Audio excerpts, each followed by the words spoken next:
Hola Bandidos! Welcome to Mel's Magic. This is episode 4 of season 3. I got the episodes mixed up. So, last episode I said it was 4, but it was 3. Fin, da igual. Welcome. It's morning here. I don't know if you can hear the birds chirping. I always wonder what, what kind of business birds are on about because they do fight. I've seen them fight and they do obviously have their thing going on. Fin, uh, welcome. Yeah, adding on yesterday, I've been feeling a bit, as a motorbike, feeling a bit down, and I'm trying to figure out where this comes from. And I feel it's actually this deeply ingrained, we're talking about the same, I guess, challenges or patterns. It's not, I think I've mentioned that before, it's not like we flipped the switch and we changed. Things keep on resurfacing, and it's how we deal with them that actually marks our change. I guess it's life or universe. It's just the way it works. We're faced with the same situation with an opportunity to then respond differently. And the annoying thing is almost, I'm telling myself, the more aware you become, the less excuses you have to react out of a similar or out of an old pattern. But I guess it doesn't make it any easier. And because I guess what I'm struggling with nowadays is, yes, we are aware that we have the capacity to respond differently, but when we don't respond out of our wiser or higher self, and we still react out of an old pattern, the tendency is to then beat myself up for having reacted out of an old pattern, and the kind of thinking, oh, see, uh, you never uh, it's like you don't know how to change actually. So it doesn't make things necessarily easier to be more aware. I think that's my point I'm trying to say. So I've been struggling a bit with that and getting out of the usual pitfall of like self-pity, beating yourself up, maybe isolating yourself. I have that tendency. I'm like, okay, I better just reset. I know I need to reset my mindset, so I shut everyone off.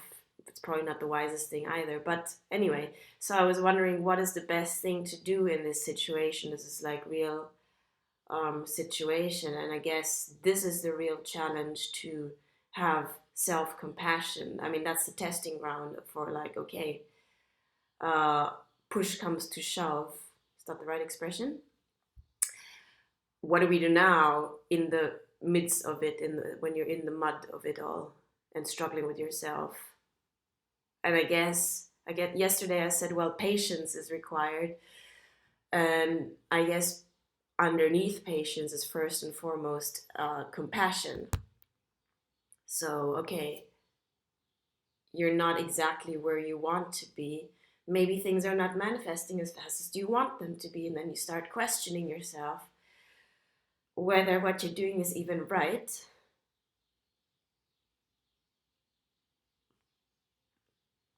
And maybe you should just go, I don't know, do the safer thing, whatever safe means, or,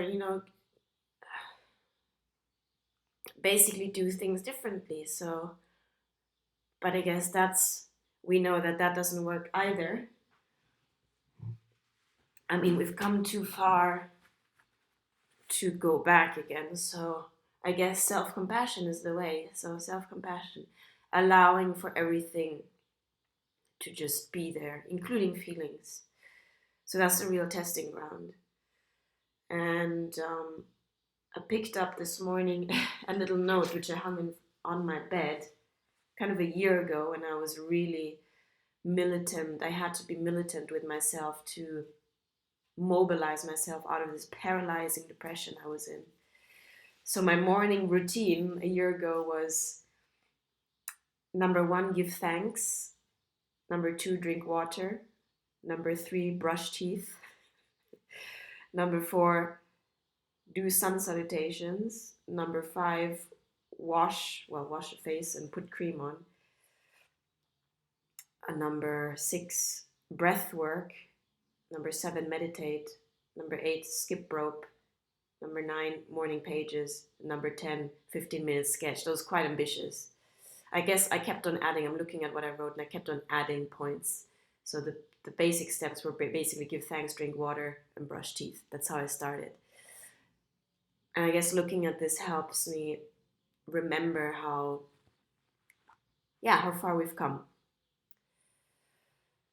And it reminds me also that, yes, this morning routine is essential, especially if you give space to these doubts or to these negative emotions to build momentum, then we're in trouble.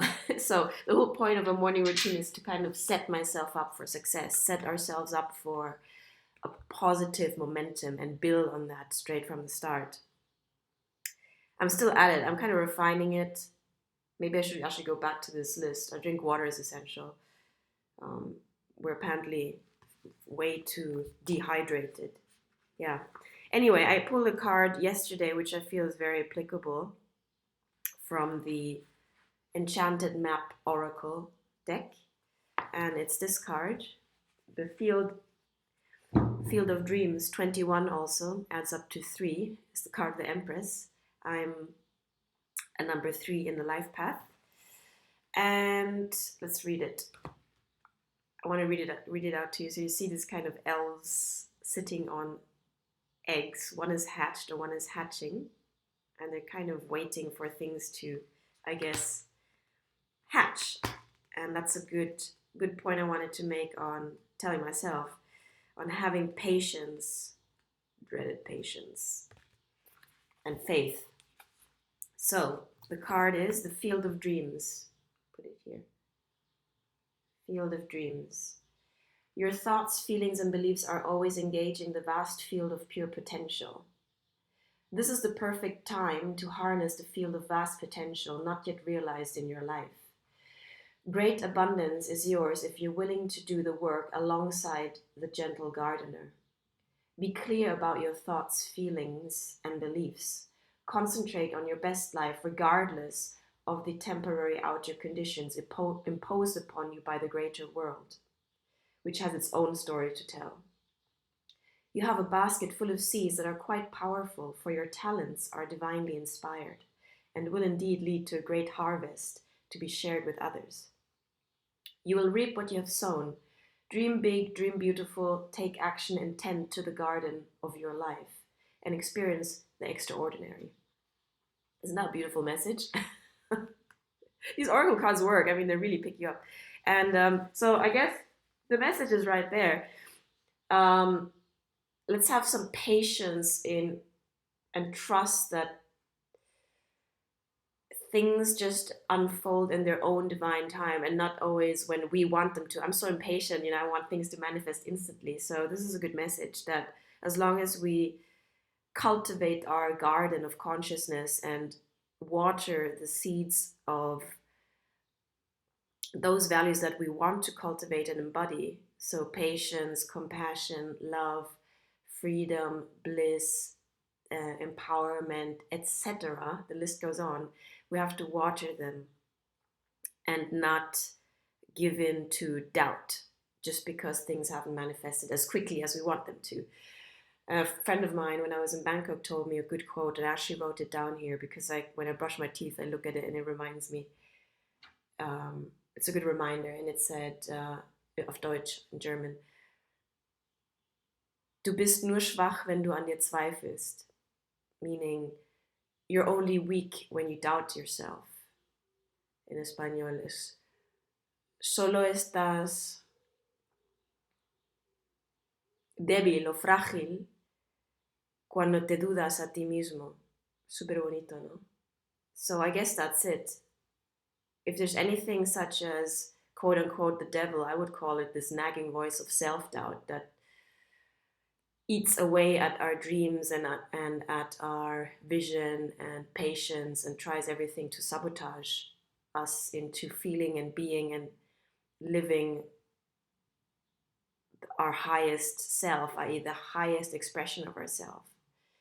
So I want to give myself some compassion today and just not rely on anyone else to maybe assuage me or give me support, but I want to be my own um, friend here and support and say, hey, it's okay, Melanie. It's okay what you're feeling, and you're doing fine, and we're going to keep on building on this, and we're going to keep on being Magic Mel and bringing some magic into this world, because God knows we need it. So I'll leave you with this morning version of today's Saturday, 20, gosh, forgot the date, 26th, 27th, 26th of February. Y les deseo un bonito fin de semana. Seguro que mañana nos vemos, ¿vale? Un beso. And Owl is still there. Owl and I say hello, ¿vale?